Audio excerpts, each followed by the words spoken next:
Okay, so maing buntag sa tanan. Okay, so karon magpadayon ta sa atong pagbasa sa pulong sa Ginoo sa libro sa Genesis na nata sa chapter 27. So chapter 27 nata karon igsoon and lami nga to ning subaybayan no ang pulong sa Ginoo para mas mabalo nato ang istorya or ang mga kaagi sa mga kanunuan nato ba no sukad pa kang Abraham nagyapon ta karon sa kinabuhi ni Abraham ug sa iyang anak nga si Isaac and then si Isaac dito kang Jacob. So kini nga chapter focus kang Isaac o kang Jacob sa iyang mga anak na no kay namatay naman si Abraham sa katong other nga katong nauna previous nga mga chapter no. So diri ato siyang masubaybayan. Okay, so magampo sa ta before ta magsugod. Ginoong Dios, salamat Lord nining kahigayunan. Ay maghatag ka namo Lord nga makatuon sa imong mga pulong o God.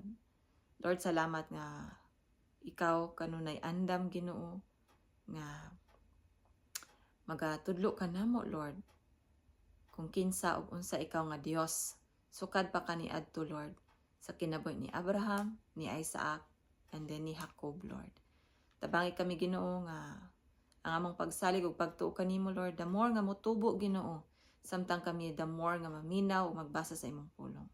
Salamat kaayo Lord sa imong pagabuhaton karong adlaw, kining tanan among gisalig ug gitugyan diha kanimo lamang pinagi sa ngalan ni Jesus.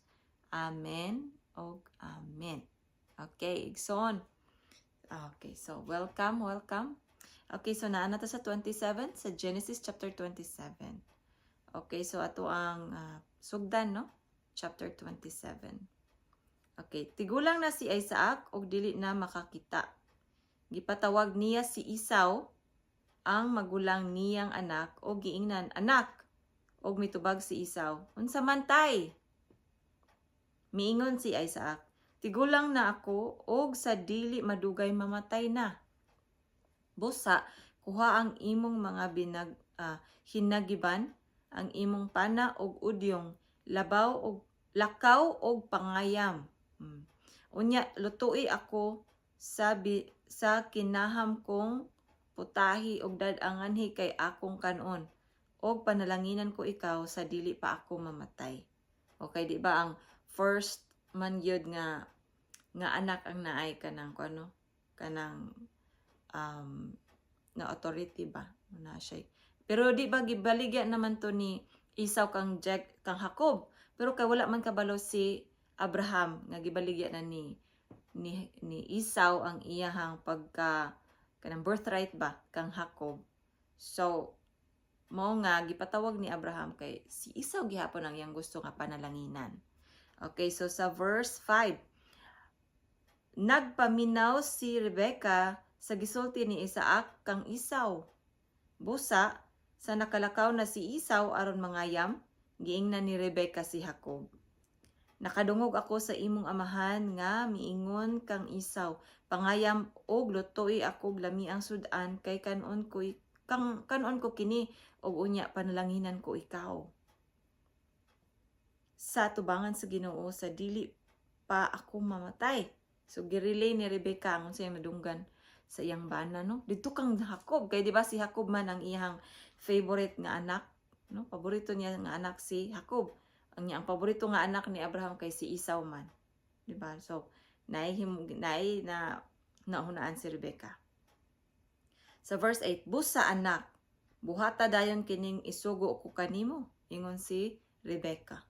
Lakaw ngadto sa turil og pagpilig duha ka nating kanding nga tambok aron magluto ako sa kinaham nga sudan sa imong amahan. Na iyang isabotahi no. Verse 10, unya idulot kini sa imong amahan aron panlanginan kaniya sa dili pa siya mamatay. So verse 11, apan si Jacob miingon sa iyang inahan, balhibuon man si Esau og ako dili. Tingalig hikapon ako sa akong amahan og masayran niya nga gitunto ko siya. Busa imbis panalanginan niya ako, tungluhon hinuon. So nabalaka pod si Jacob no kay lahi man mi og kuan. Lahi man mi kanang pamanit siya balhibuon, balbon man siya niya ako dili. Basi unyag masakpan ko nga nangatik ko, ako panuoy. Imbis panlanginan ko tong luhon noon ko, no? So tan-awon nato unsay himuon ron. So verse 13, og mitubag ang iyang inahan. Kung tungluhon ka anak, ako'y mudawat sa tunglo. Buhata lamang ang gisugo ko kanimo. Busa nagkuha si Jacob og duha ka buok kanding o gidala niya kini kang Rebeka. O giluto na Rebeka ang kinaham nga sud-an ni Isaac. Unya, gikuha ni Rebeka ang labing maayong sapot ni Esau nga iyang gitipigan sa balay o gisulob niya kini kang Jacob o gibutangan niya sa panit sa kanding ang mga bukton o ang hamis nga bahin sa ilong ni Jacob. O sa liog. Ilong, sorry. Liog. Sagol pagkabasa. Liog ni Jacob. So, diri gibutangan niya panit sa kanding o ang iyang bukton. Gibutangan niya panit sa kanding para lang yun ingnon nga balbon. Para ingnon nga si Esau to. No? Kaya ba diba balbon man kay si Esau? Nya si Jacob dili. So, tagaan o nakapamaagi si Rebeka para lang yun iyang maatik si Abraham nga si Jacob mo si Esau. So, tan-aw na to unsay nahimo.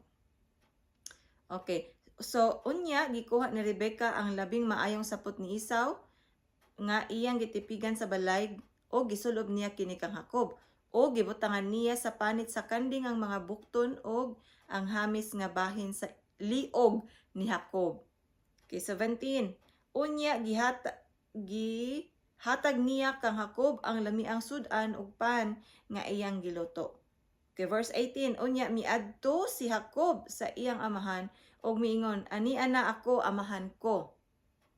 So wala siya misulti og pangalan, no? Niingon siya, ani ana ako amahan ko. Verse og miingon si Isaac, kinsa ka man anak. Verse 19, mitubag si Jacob, ako si Esau. Mitubag si Jacob, nangatik siya, ingon siya, ako si Esau, ang imong kamagulangang anak. Natuman ko na ang gisugo mo kanako. Busa bangon na og kaon ni ining dalakong sudan aron unya panalanginan mo ako. Si Isaac miingon, pagkadali ba nimong nakakuha anak? Pagkadali ba nimong nakakuha anak? No, natingala siya kay ang pagpangayam dili baya dali. Di ba mangita pa kag asa dapit ka magpwesto pa ka kay kanang idlas ba na kay mga wild animals man na, di ba, sa mga kalasangan. So idlas na sudugay kayo dapat makakuha, no? So tingali si Abraham, dali ara ba nimo nakakuha anak? Og mitubag si Jacob, mitabang man gud kanako ang Ginoo nga imong Dios. O namang nagigamit pa jud niyang pangalan sa Ginoo na makak pa jud siya ba, no? Walang Ginoo ray nasayod so siyang kinabuhi, di ba, no? Okay, so ato ra nang mabasahan ang iyang kaagi karon. Okay, so sa 21, miingon si Isaac kang Jacob, dool nga ri aron mahikap ko ikaw og masiguro ko nga ikaw gayud. Ikaw gayud si Esau. Oh, nagduda gid si Abraham, no? Kay dali ra unya. So, yang hikapon. Okay. Busa miduol si Jacob o gihikap siya ni Isaac nga miingon, murag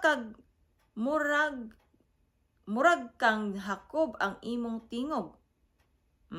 So naka-remember siya nga ang tingog ni Esau lahi ra gyud kang Jacob, no? Siya, murag kang Jacob ang imong tingog. Apan ang imong mga bukton murag kang Esau.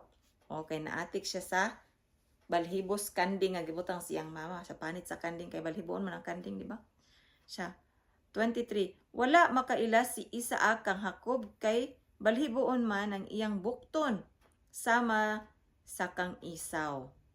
Okay. Iya na untang panalanginan si Jacob apan nangutana na usab siya. Ikaw ba gayud ang akong anak nga si Esau? So nagi siya pagduda, no? So kanang kay halap-halap naman niyang mata ba, dili siya kay kaklaro sa dagway. So ang iyang gitiman-an ang mga kanang physical nga pwede niyang mahikap. Ang tingog, siya mura kag si Jacob. Pero ang imong bukton murag si Esau kay di ba balhiboon no? Nya si Jacob si Hamis. So murag nagduda siya. Ikaduha na gipangutan, ikaw ba gayud ang akong anak nga si Esau? Oo, mitubag si Jacob. Sus kapila siya gitagag chance nangatik gihapon. Ay, sa 25. Miingon si Isaac, hatagi ako sa niluto mong sudan kay mukaon ako og unya panalanginan ko ikaw. Panalaginan ko ikaw. So misan pa sa iyang pagduda, pero kay malhibuon lagi, no? Nadala siya. So ingon siya, tagai ako siya. Hatagi ako sa niluto mong sudan kay mukaon ako og unya panalanginan ko ikaw. So in anak ka ko ano, murag na-trick gihapon siya. See? Okay. So busa gidala ni Jacob sa iyang amahan ang pagkaon ingon man ang bino. Okay. Ingon diri, unya miingon si Isaac, duol pag-ayo ka nako anak og hagki ako. So na siya kanang murag sa to pa ritual no siya duol siya duol pag-ayo ka nako anak ug hagki ako. 27 sa pagduol ni Jacob aron paghalok kaniya gisimhot ni Isaac ang sapot ni Jacob. Kay nagduda gihapon siya no. So gikan sa tingog karon iyang hikap, so mura magkang Jacob ang panit sa kanding kay balhiboon no. So ang ihang kon nga simhuton niya kung si Jacob ni or si Esau no kay ihang mahibal-an ang smell. Okay. So gigamit niya ang iyang senses no. Kay di man siya kita. So ang touch yang gihimo, ang hearing, ang tingog nya karon ang smell iyang simhuton para maniguro siya before niya ihatag ang blessing or ang panalangin. So gisimhot ni Abraham, ni Isaac ang sapot ni Jacob o gipanalanginan niya si Jacob. Miingon siya, ang baho sa akong anak sama sa baho sa uma nga gipanalanginan sa Ginoo. Okay, di ba? Giilisan man ni Rebecca ang sanina ni Jacob ug sanina ni Esau ngayang gitipigan sa balay. So, ang baho, syempre kang Esau kay kang Esau man tong sanina iyang gisuot, no? Okay, so sa 28, hatagan ka unta sa Dios og yamog gikan sa langit og himuon unta niyang tambok ang imong kaumahan. So ang blessing sa nga gi-release ni Isaac para sa uma, no? Hatagan ka unta niya og daghang abot nga trigo ug bino, no? Ang mga declaration ni Abraham ni Isaac kang Jacob para gito kang Esau kay di ba mag-uuma or hunter man si Esau o niya si Jacob naara sa balay uban yang mama no. Nya aman sa 29 ingon diri, mahimo untang sulugoon nimo ang mga kanasuran ug muyokbo unta kanimo ang mga katawhan. Mahimo ka untang agalon sa imong mga paryente ug muyokbo usab unta kanimo ang mga kaliwat sa imong inahan. Tunglohon unta ang magtunglo kanimo ug panalanginan unta ang manalangin kanimo, ang magpanalangin kanimo. No? So mo nay deklarasyon ni Isaac ngadto kang Jacob nga unta para kang Esau. Pero kay di ba gibaligya man pud ni Esau ang iyang birthright, so murag ang iyang pagkamagulang na anak kang Jacob. So murag ning kuan gihapon siya no. Unya plus katong di ba first katong pananganak si Rebecca ningon ang Ginoo nga dunay duha ka nasod sa imong tiyan ang magulang mo serbisyo sa iyang manghod or ang magulang mahimong sulugoon sa iyang manghod, which is nahitabo gid siya pero dili siya I believe nga mao gyud is mao na siya ang mahitabo dapat mao nang gisultihan siya si Rebecca gisultihan daan sa Ginoo unsay mahitabo sa dihang mataw na sila, no? Kita usab igsuon nakasulat na ang ato ang kanang whole story sa kamot sa Ginoo, no? Naana sa iyang kasulatan ba ang atong tibok istorya. Kita wala ta nabalo no, naapay mga time nga ma-shock ta, nganong nahitabo man ni sa kuha or nganong ako may, di ba na yung mga nga nga moment no, nga ma-shock tas to ang mga naagian. Pero sa atubangan sa Ginoo di na ma-shock gyud ang ginawa na, kay nakabalo na siya daan sa tanan istorya sa tong kinabuhi son. Mga kita mo abay ra gyud ta sa iyaha no, mo abay balik kita sa Ginoo kung feeling na to murag nalayo na ta. Kay ako mismo nakaagi po ko na murag night time nga murag naluyan, nalayo, ano bang Lord asa naman ka Lord? Pero sa dihang mo balik ta sa Ginoo, hitiman ana to igsoon nga ang Ginoo, maluluyon kaayo, no? Mapinasayloon kaayo ang atong Ginoo. Nga bisan unsa atong nahimo, dili gyud ta niya pasagdan nga magpadayon sa nga magpalayo sa iyaha. Ginaawhag gyud ta sa Ginoo nga mobalik sa iyaha kay siya mapasinayloon nga Dios. Kay padayon ta igsoon. Ingon dere, nangutana si Isaac kang Isaw, kinsa ka man? Oh. Oh wait, asa na ko ganina? Oh wait, ninglokso day ko. So sa verse 13 30 na ta, 30. Ingon dere, human ihatag ni Isaac ang iyang panalangin milakaw si Jacob. Og mauusay pag-abot ni Isaw gikan sa pangayam. O so nag-switch sila nagana. Paglakaw ni Isaac ni Jacob, si Isaw ming abot. Okay, nagluto usab siya lamian nga sudan o gidala niya kini ngadto sa iyang amahan. Mingon siya, tay, bangon og kana kining sudan nga giandam ko alang kanimo aron panalanginan mo ako. Okay, so 32. Nangutana si Isaac kang Isaw, kinsa ka man? Si Isaw mitubag, ako si Isaw ang imong anak nga magulang. 33. Nangurog ang tibuok lawas ni Isaac og nangutana siya. Sumurag na ako an siya na nangurog siya. Siguro unsa man to? Di ba ko sahay kita mangurog ta kay kanang murag naglagot ta no? So nangurog siya. Nangurog si Isaac og nangutana siya. Kinsa man di ay kadtong nangayam og midalit ka na kog sudan ganina? Or ganiha, no? Nangutana siya. Bago pa lang akong nakakaon sa pag-abot mo. Gikahatag ko na kaniya ang akong panalangin og dili na gayud kini mabakwi. Ay. So na kuan si Abraham murag na lusno pud siya no kay di ba paborito man niya si Isaw ba, no? So di na gayud mabakwi sa 34. Pagkadungog ni Isaw niini mihilak siyag kusog og midangoy-ngoy nga nag-ingon, tay panalangini usab intawon ako. No? Kay maumang yun na ang kuan sa una nga kung ang amahan mo joy mo muhatag og blessing ba no? Kung declaration sa anak labi na kinamagulangan. Okay, so verse 35. Si Isaac mitubag, mianhi ang imong igsuon o gilimbungan niya ako. Giilog niya ang imong panalangin. So, nasuko si Abraham no kay gilimbungan man siya. Gilimbungan niya ako. Giilog niya ang imong panalangin. So, grabe ang kuan ato no. Ang kasakit ba? No, first kay pagtawo ra man ta no. Sa bation gyud tag kasakit labi gilimbungan ta niya. Ito pa yung igsuon. Sakit man gay nang limbungan taw kanang ubang tawo no nga ato ang gisaligan ba. How much more kung kanang atong igsuon mismo no. So sakit ito sa part ni Isaw. No?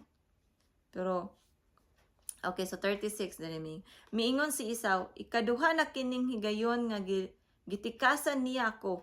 Angay gayud di ay siya nganlag Jacob. Jacob, murag sa Bisaya ba Hakog, no? Jacob. Okay, so giilog niya ang mga katungod ko sa pagkamagulang ug karon iya na usab nga giilog kanako ang akong panalangin. Wala ka na ba di ay panalangin nga nabilin alang kanako? Nangutana si Isaw. No, kay basin dagnapa.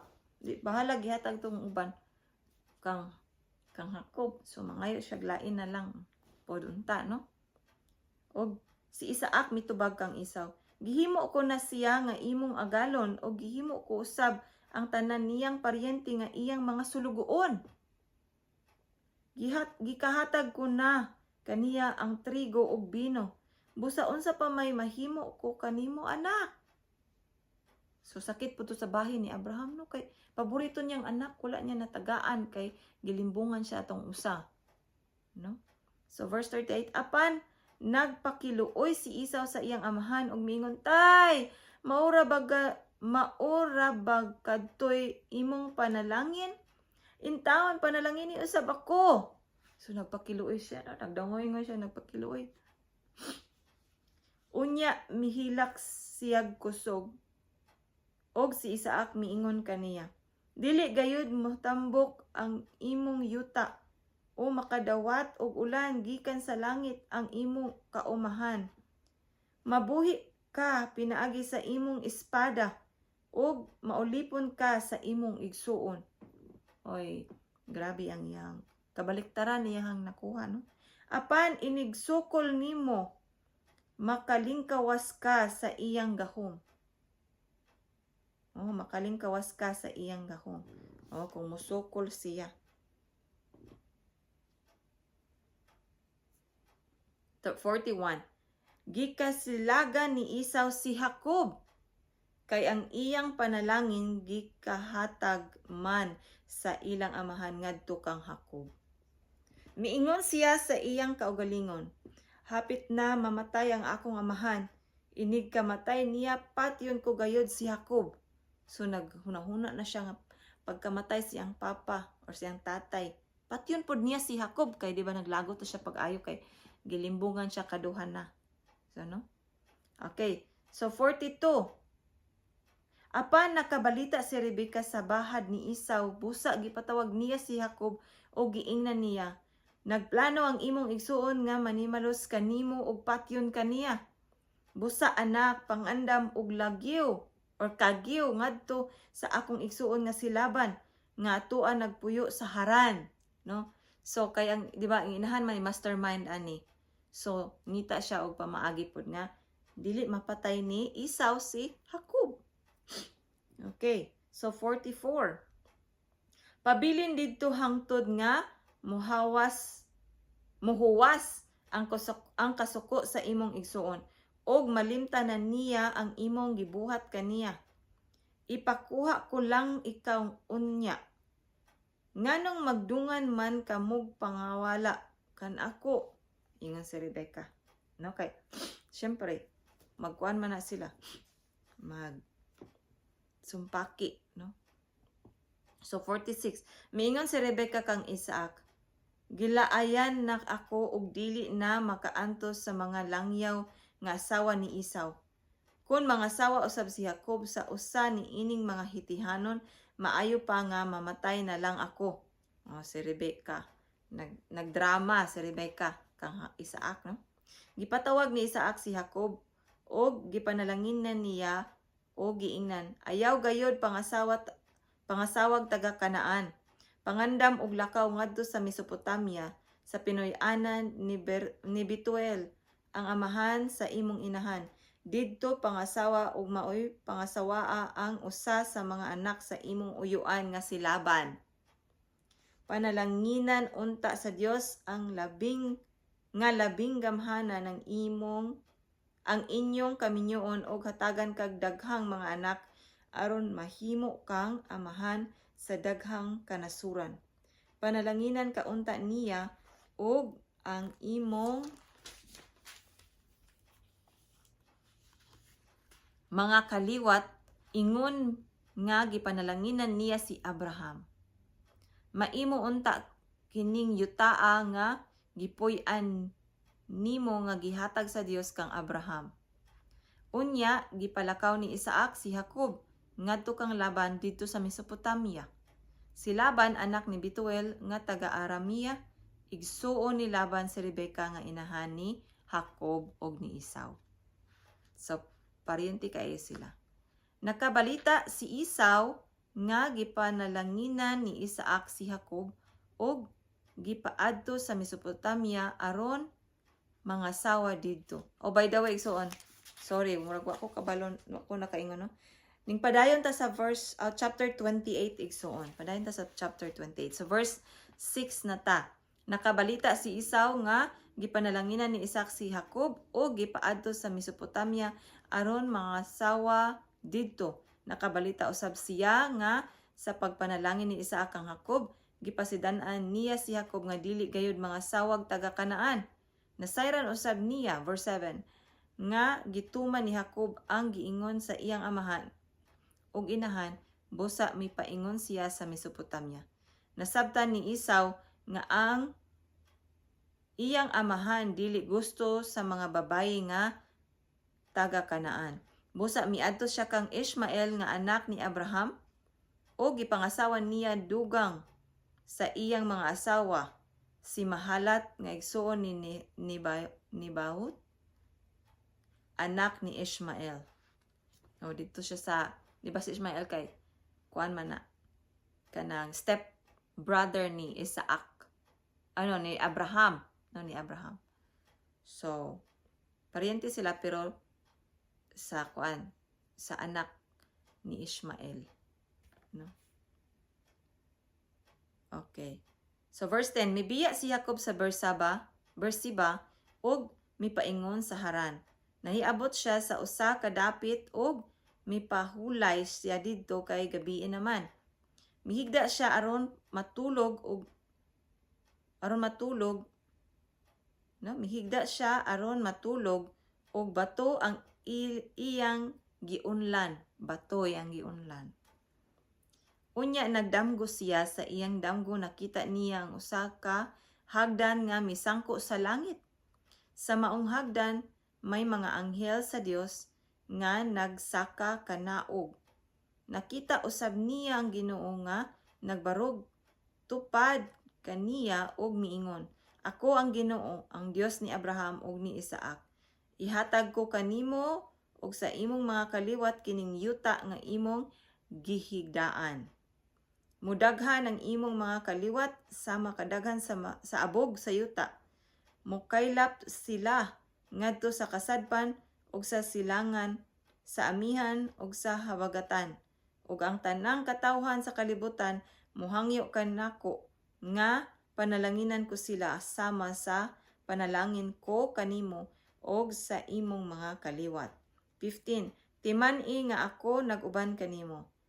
Panalipdan ko ikaw bisag asa ka paingon ug dad-on ko ikaw. Okay. Pagbalik ni ining yuta, dili ko ikaw biyaan hangtod nga matuman ang gisaad ko kanimo. Unya nahigmata si Jacob ug miingon siya, wala ko hibaloi nga anaa di ay ang Ginoo. Wala ko hibaloi nga ani adi ay ang Ginoo ni ining dapita. Nahadlok siya og miingon, pagkabalaan di ay ni ining dapita, kini gayud ang gipuy-an sa Dios og ang ganghaan sa langit, no? Katong dapit nga iyang gigdaan. Okay, verse 18. Sa pagkabuntag sa iyo nga mibangon si Jacob, gikuha niya ang bato nga iyang giunlanan ug iya kining giugbok silbing handumanan. Unya gibubuan niya kinig lana. Ginganlan niya Bethel ang maong dapit. Kaniadto Luz ang ngalan sa maong lungsod. Unya naghimog panaad si Jacob ngadto sa Ginoo. Siya miingon, kung ubanan mo ako ug bantayan sa akong pagpanaw ug hatagan mo ako bisti og pagkaon, ug kun mahiuli ako sa balay sa akong amahan nga walay kadaot nga mahitabo kanako, ilhon ko ikaw nga akong Dios. Og kining bato nga akong giugbok silbing handumanan mahimong imong balay ug ihatag ko kanimo ang ikapulo sa tanan or sa tanang ihatag mo kanako. So nagapractice gid sila 10 tithes offering ba, no? Kaingon siya, maghatag ako ikapulo sa tanang ihatag mo kanako. Di ba? So dili lang dai na siya sa Malakay. Di ba? Ito sa Malakay na to na mabasa, no? Pero even si Abraham, karon si Jacob, no? Naghatag og ikapulo sa Ginoo. Kay kang si Abraham mura kang Melchizedek man to siya naghatag og ikapulo, di ba? So karon si Jacob ningon siya sa Ginoo. So igsuon diha kutob karon ang ato ang pagbasa, no? Chapter 27 og 28. So igsuon salamat kay sa imong pagsubaybay, and I pray nga ang Ginoo magapadayon og panalangin kanimo sa tanang aspeto sa imong kinabuhi ug labaw na gyud sa ato ang or sa imuhang espirituhanong kinabuhi.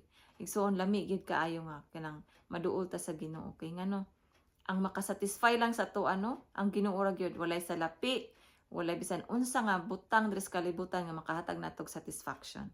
Dili ang updated mga cellphone, wala gyud. Kay pagkadugayan pila lang ka bulan mapulan na pug ka. Pero kung diha ta sa Ginoo bitaw, masatisfy gyud ka bisag wala kay daghag kwarta, pero malipayon gyud ka, na kay satisfaction, no? Contentment nga ihatag ang Ginoo, na kay kalipay nga ihatag ang Ginoo sa imong kinabuhi. So igsoon padayon ta, dalaygon ang Dios. So kita-kits na pod ta sa sunod higayon, and God bless. Og kung dili lisod sa imo igsoon, please like and share. And kung wala pa ka-subscribe, please subscribe pod para daghan pa og ang makakita ani nga video, no, nga makadungog pod sa pulong sa Ginoo. So salamat kayo igsoon, dalaygon ang Dios. So kita ta sa sunod higayon. Amen.